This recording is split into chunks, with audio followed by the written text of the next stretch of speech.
Hello madlang people! Mabuhay! For today's video guys, ayan, magluluto nga pala tayo ng chicken curry. At dahil na-miss ko tong ulam na to, ay syempre ipagluluto ko kayo.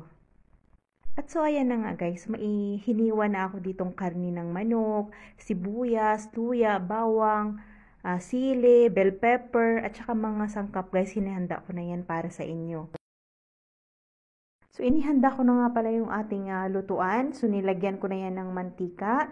Nilagay ko yung sibuyas. Pag nagluluto ako guys, lagi kong inuuna yung sibuyas. Ewan ko ba, trip ko lang. At saka sinunod ko na rin yung bawang at saka luya. So, imekos-mekos lang natin yan guys. Halo-haluin lang yan hanggang sa mag-brown siya. So, isusunod na natin yung manok. Yan, mekos-mekos lang guys. Uy, ang bango, ang sarap. OMG.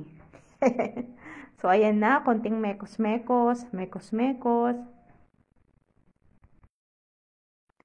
At syempre, isunod na rin natin yung sangkap, guys. Para talagang swak yung lasa. So, ihalo-halo lang natin yan. Halo-haluin lang natin. Syempre, lagyan natin ng tubig, guys. Konting tubig. Para pangpakulo sa karne ng manok, maluto siya ng maayos, at maging malambot yung ating karne.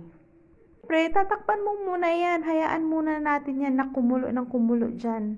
At syempre, nilagay ko na rin yung sili. Siling pula at saka siling green para may anghang.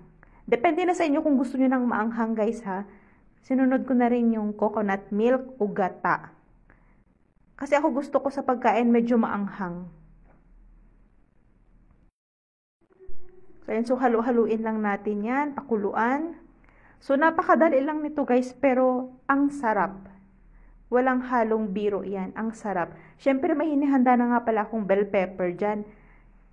Nilagay ko na yan. Ayan. So, hayaan lang natin na kumulo yung ating chicken curry guys. At saka nilagyan ko nga pala yan ng konting cooking cream.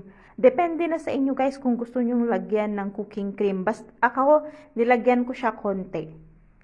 Kasi dagdag ano din siya, dagdag sarap din sa ating chicken curry guys. So, pakuluan lang natin ng mabuti para luto talaga yung ating karne ng manok. Tsaka lahat ng sangkap, malalasahan talaga natin. At saka syempre, pagluto na, inihanda ko na yan. Dahil ako'y gutom na, ay syempre kakain na. Maraming salamat sa panunod.